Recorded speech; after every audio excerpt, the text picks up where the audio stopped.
Abbas,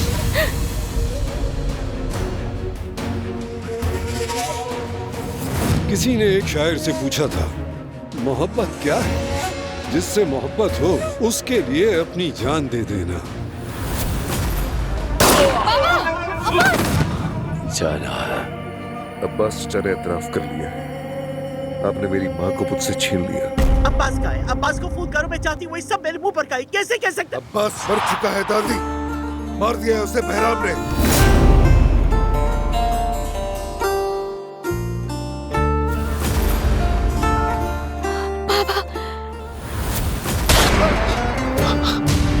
Yüce dağ başına yatmış uyumu. Fatih, अब तुम्हारी अमानत है। मेरी सारी दौलत, मेरी सारी जायदाद, अब से सब कुछ तुम्हारा है बेटी, सब कुछ। Elini uyku अब से ये मेरा बेटा है, हामिद की अमानत है और आपका नवासा। evvel küçük gibi şimdi तुम ठीक हो ना? büyümüş, büyümüş,